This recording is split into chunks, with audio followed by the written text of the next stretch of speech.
You've heard the story before, every child has a boy in green, laughing at the moon, slipping through bedroom windows to whisk children away on adventures. He promises flight, he promises freedom, he promises that you'll never grow old. His name is Peter Pan, but what if I told you the story was wrong?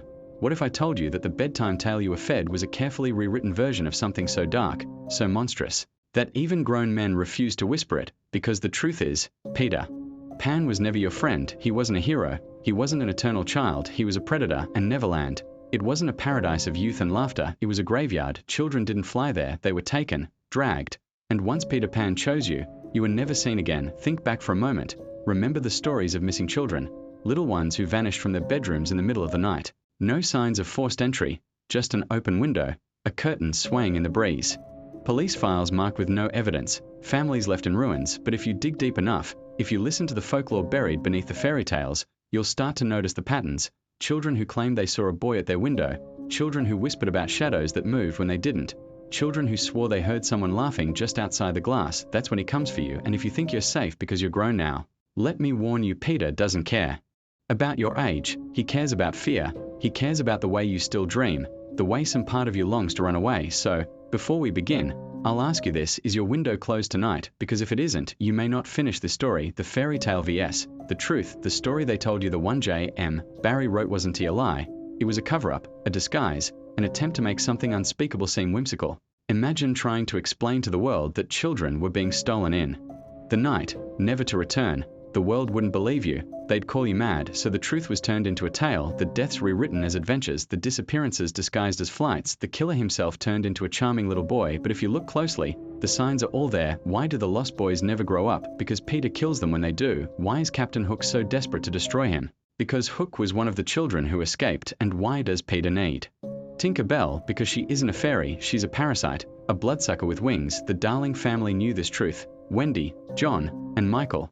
But their story didn't end the way you remember.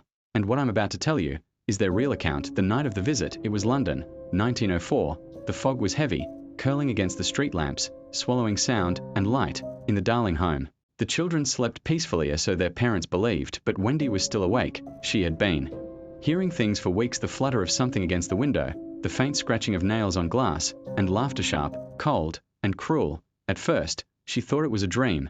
But dreams don't leave footprints of ash on your windowsill. That night, she sat up in bed, her candle guttering. John and Michael were fast asleep. The window creaked open, the curtain stirred, and then he was there, Peter Pan, but not the way you picture him, not the smiling, playful boy from the books. He was pale, skin stretched too thin across his bones, his teeth were small and sharp, like a predator's. His eyes were empty pits, blacker than shadow, reflecting nothing, and his smile, it didn't move like a child's smile. It tore across his face, too wide, too hungry. His shadow stretched unnaturally, crawling across the walls, sliding along the ceiling like a living thing.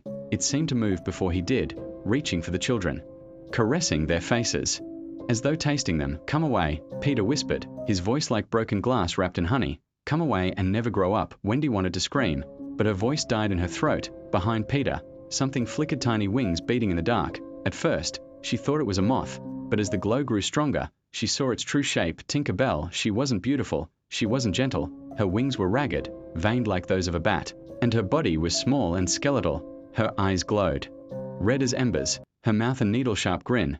The glittering fairy dust she sprinkled across the children wasn't magic. It was dried blood, ground fine like powder. Michael stirred in his sleep, his eyes open halfway. He smiled faintly, as if in a dream. Peter leaned close to him, whispering words only Michael could hear. The boy sat up, arms limp, moving as though guided by invisible strings. That was the truth of flying. Children didn't soar with happy thoughts. They were pulled by shadows, dragged through the air as if caught in a web. John rose next, his eyes glassy. Wendy struggled, clutching her bedsheet, shaking her head. "No," she whispered. "This isn't right. You're not real." Peter turned his head toward her, slowly, his neck cracking like old wood. His smile widened. "Oh, Wendy," he crooned. "Don't you want to be a mother to the lost boys? Don't you want to be mine?" And before she could answer, the shadow seized her. The window yawned open, the night swallowed them whole.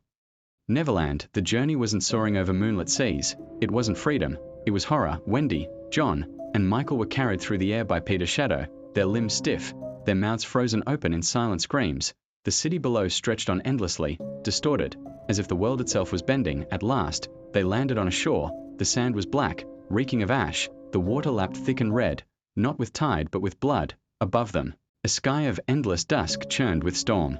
Clouds, this was Neverland, and it was a grave. The lost boys emerged from the forest, but they weren't laughing children. They were pale, hollow-eyed, their lips cracked, their skin torn, some limped, some crawled, and some were missing limbs. Their bodies were riddled with scars, and all of them smiled that same too-wide smile, their eyes blank. Wendy realized then they weren't boys anymore.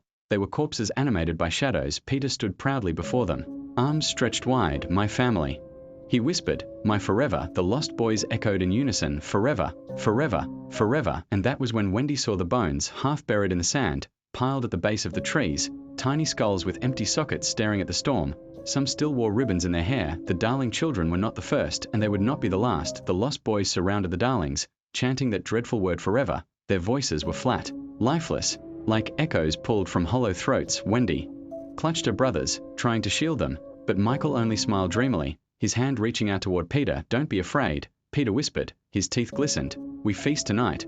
We'll celebrate your arrival." The lost boys cheered, though the sound was warped and wrong, like laughter played backward. They dragged the darlings toward a massive tree at the heart of the island. Its trunk was split down the middle, black sap dripping from its bark like tar. This was the entrance to their leather underground home that Barry romanticized in his play. Inside, the air was thick with rot, the walls were damp, lined with bones, child-sized ribcage stacked like firewood. A crew table had been built from planks of wrecked ships. Plates and goblets were scattered across it, but instead of food, they were filled with scraps of flesh and pools of dark liquid. Peter climbed onto the table, arms outstretched. Tinker Bell flitted above him, shedding her crimson glow. She hissed, her teeth sinking into the neck of a boy who didn't flinch, draining him until his skin sagged. The others clapped and laughed like puppets on strings. Wendy gagged. This isn't real." Peter crouched down before her, his head cocked to the side. "Oh, but it is. You wanted adventure, didn't you? You wanted stories and wonder, and this is it." He leaned close, whispering in her ear, "Neverland isn't a place, Wendy. It's a hunger, a world that feeds on children." Through me, she tried to pull back, but his shadow pinned her arms. It was warm, almost wet, like living tar. It writhed against her skin, crawling up her arms toward her face. John struggled beside her, but Michael only laughed. He was already falling under Peter's thrall. That was when Wendy saw it. In the corner of the cavern, a mound of bodies, dozens, maybe hundreds, all children, some fresh, their faces still locked in silent screams, others rotted, their eyes eaten away, and yet, some of them still twitched, still moved faintly, as though the shadows refused to let them rest. She realized then that the lost boys weren't alive at all. They were puppets of Peter's shadow, animated corpses, drained of what they once were, and if she didn't escape, she and her brothers would join them. A warning to you if you're listening to this. Let me give you a warning. When you go to bed tonight, close your window, lock it, draw the curtains, because Peter doesn't just haunt the past. He doesn't belong to London in 1904. He doesn't belong to the Darling family alone. He is still out there. Every child that goes missing in the night, every case marked no. Forced entry, that's him, that's Peter. He finds those who dream too loudly, who long to escape, who whisper that they never want to grow old. Maybe you've thought it yourself, late at night, staring at your Sailinji, wish I could stay young forever. That's when he hears you, that's when he comes, and once he chooses you, you can't turn back. The truth of flight. Peter commanded the lost boys to gather around.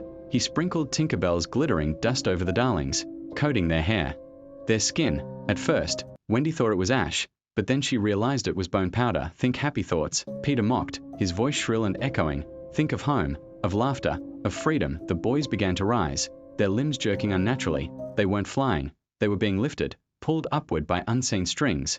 Their mouths hung open in silent, joyless grins, their eyes rolling back. John screamed as his feet left the ground. Wendy clutched Michael, but he was already too far gone. Giggling in a daze, reaching for Peter's hand, they drifted through the tunnels, carried by that malignant dust. When they emerged back into the forest, Wendy saw more horrors. The mermaids of the lagoon, their bodies pale and bloated, their mouths lined with needle teeth. They dragged skeletal remains beneath the waves, gnawing on bone.